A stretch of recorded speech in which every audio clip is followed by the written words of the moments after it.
Hi అండి, అందరికీ ఎలా ఉన్నారు? బాగున్నారా? Welcome to our channel at the rate monkey మనీకి. అండ్ నా సబ్స్క్రైబర్స్కి ఫస్ట్ ఆఫ్ ఆల్ చాలా థ్యాంక్స్ అండి. ఎందుకంటే నన్ను నమ్మి నన్ను సబ్స్క్రైబ్ చేసుకున్నారు. సో నేనైతే అన్ని Kuwait vlogs and comedy videos అయితే చేస్తూ ఉంటాను.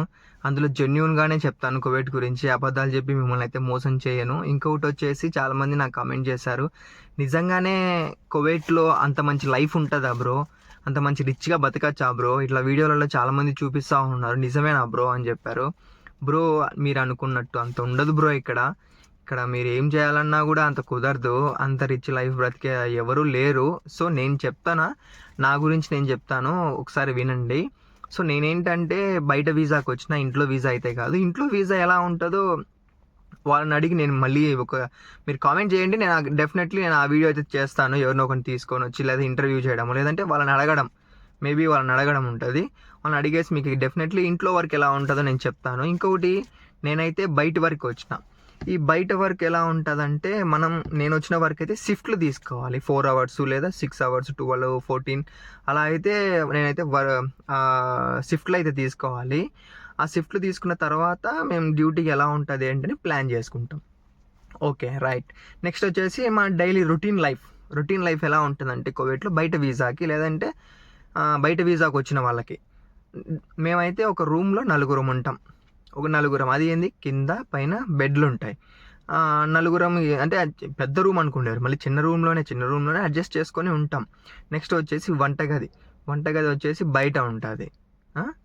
వాష్రూమ్ అందరికీ ఒకేలా ఉంటుంది, ఎందుకంటే ఒక 4-5 రూములు కలిపి ఒకే వాష్రూమే.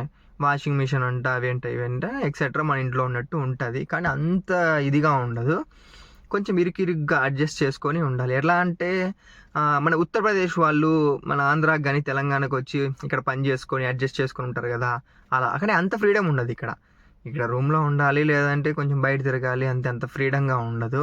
మీకు అందరికీ తెలుసు కదా, ఫ్రీడమ్ ఉండదు కువైట్లో అని చెప్పి. ఇలా కసుదొబ్బి మాఫ్ వేసేసి మళ్ళీ మాకు డ్యూటీ టైం అవుతూ ఉంటుంది. 1 hour ముందే లేయాలి. 1 hour ముందే లేచి మంచిగా వంట ప్రిపేర్ చేసుకోవాలి. అది ఏ వంట అనేది ఒక క్లారిటీ ఉండదు, ఏముండదు. ఏదో ఒక వంట చేసుకొని క్యారీ బాక్స్ పెట్టేసుకొని పోయి మనం డ్యూటీకి అయితే స్టార్ట్ అయిపోతాం. తర్వాత 14 hours వర్క్ ఉంటుంది, 14, 16 అట్లా మన ఇష్టం, మనం ఏమైనా చేసుకోవచ్చు. ఆ 14, 16 hours అయిపోయిన తర్వాత మళ్ళీ రూమ్కి వచ్చి ఉండే బోకులు క్యారీ అయి ఉంటాయి కదా, అవి అయితే నీట్గా క్లీన్ చేసుకొని మళ్ళీ దాన్ని పక్కన పెట్టేసి మళ్ళీ ఆ వంట చేసుకోవాలి. నైట్కి వంట చేసుకొని తినేసి పడుకోవాలి. అప్పుడు 14 hours, 15 hours లేదా 18 hours డ్యూటీ చేసి వచ్చి ఇవన్నీ ఈ పనులన్నీ గుర్తొస్తే ఎలా ఉంటాయి తెలుసా? ఒక ఇంట్లో ఒక ఆడపిల్ల చేస్తుంది కదా పనులు, అవన్నీ చేస్తాం. అవన్నీ చేయాలి కూడా, ప్రతి ఒక్కరు నేర్చుకోండి, తప్పలేదు. రేపు పెళ్ళైన తర్వాత భార్యను చూసుకోవాలంటే ఈ పనులన్నీ వస్తే ఇంకా ఈజీ అవుతుంది బ్రో, కదా. ఈ పనులన్నీ నేర్చుకొని పెట్టుకున్నామంటే రేపు హ్యాపీగా ఉంటుంది. ఒకవేళ మేబీ మ్యారేజ్ చేసుకున్నా కూడా ఆ పిల్లకి రాకపోయినా కూడా మనం అడ్జస్ట్ చేసుకోవచ్చు, ఆమెను బాగా చూసుకోవచ్చు. ఇలాంటి పనులన్నీ నేర్చుకోండి, తప్పలేదు కదా. సో డైలీ రొటీన్ లైఫ్ అయితే ఇలాగే ఉంటుంది. ఒకటి, ఇంటి ముందర ముగ్గు పెట్టాం కానీ ఇంట్లో పనులన్నీ చేస్తామంటారు కదా, అట్లా ఇవన్నీ నేర్చుకుంటాం. కానీ చాలామంది ఇంత పనులు చేస్తాం కదా, చాలామంది ఒక చిన్న డౌట్, అరే ఏంట్రా కువైట్కి పోయిన వాళ్ళకందరికీ చెడు ఆలోచనలు, చెడు అలవాట్లు ఇవన్నీ వస్తాయని చాలామంది కామెంట్ చేశారు నాకు ఇన్స్టాలో.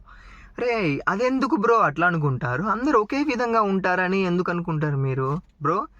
ఈ ప్రపంచంలో ఎక్కడికి పోయినా కూడా సుగం మంచి వాళ్ళు ఉంటారు, సుగం చెడ్డ వాళ్ళు ఉంటారు. అది నువ్వు ఇటు పోవాలని, అర్థమైందా? అది నీ ఇష్టం, ఎటువైనా పోవచ్చు, ఓకేనా.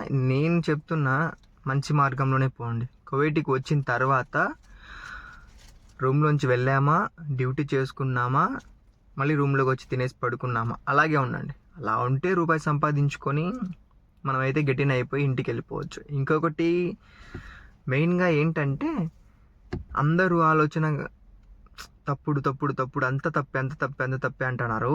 ఒకటి చెప్తున్నా వినండి ఇక్కడ ఫ్యామిలీ కోసం వచ్చే వాళ్ళు ఉన్నారు, అలాగే కుటుంబ సమస్యల కోసం వచ్చే వాళ్ళు ఉన్నారు, అలాగే ఇండ్లు కట్టుకోవాలని వాళ్ళు ఉన్నారు, లేదంటే నా కాళ్ళ మీద నేను నిలబడాలని వచ్చే వాళ్ళు ఉన్నారు. తమ పిల్లల జీవితం బాగుండాలని చెప్పి ఎంతోమంది తల్లిదండ్రులు ఇటుకు వచ్చి వర్క్ చేసే వాళ్ళు కూడా ఉన్నారు. ఎవరైనా చాలామంది వచ్చేది వాళ్ళ వాళ్ళ ఫ్యామిలీస్ కోసమే కదమ్మా ఎవరైనా వస్తారు. అంత క్లారిటీ లేదని నాకు అర్థమవుతా ఉంది, కానీ నాకు నైట్ నైట్ డ్యూటీకి పోయినా నిద్ర లేక ఇంక నా వల్ల కాలే, అందుకోసమని పర్టికులర్గా చేస్తూ ఉన్నాను. కానీ ఇక్కడ మీరు యూట్యూబ్లో చూసి చాలా మందిని మోసపోవద్దండి బ్రో. ఎందుకంటే చాలామంది నాకు మెసేజ్ చేస్తున్నారు యూట్యూబ్లో లైఫ్ అలా ఉంటుంది ఇలా ఉంటుందని. బ్రో ఏముండదు బ్రో, ఈ లైఫ్ ఇక్కడ ఏమున్నా మనది ఏం చెల్లదు. మనం సైలెంట్గా ఉండి మన పని మనం చేసుకొని పోవాలి అంతే, ఓకేనా. డ్రైవర్ లైఫ్ అయినా సైలెంట్ డ్రైవర్ అయినా నేను పెద్ద తోపు అది ఇది అని అనుకోవడానికి ఇక్కడ లేదు.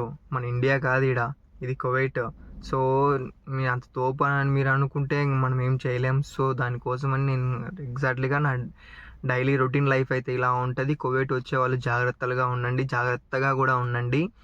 ఇంకొకటి వచ్చేసి చాలామంది ఏమంటున్నారంటే బ్రో ఇంకా కువైట్కి వెళ్ళిపోయినారు, కువైట్కి వెళ్ళిపోయిన వాళ్ళకి పిల్లని ఇవ్వరు అని చాలామంది చెప్పారు నాకు. బ్రో వాళ్ళకి అందరికి ఒక చిన్న రిక్వెస్ట్, ఎందుకు కాదు బ్రో పిల్లి, మనం ఇన్ని పనులు చేస్తున్నాం, ఇంత చేస్తున్నాం. ఇక్కడ ఒక ఇంట్లో ఒక ఆడపిల్ల చేసే పనులన్నీ చేస్తున్నాం. ఒక ఆడపిల్ల బాధ్యత మనకు తెలీదా చెప్పండి?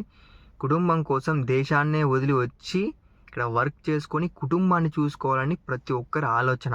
అలాంటిది మనం నమ్మి మన చేతిలో పెట్టే ఆడపిల్లని మనం చూసుకోలేమా బ్రో? అందరికీ ఒక రిక్వెస్ట్ అన్నమాట ఇది, ఓకేనా? Okay, bye.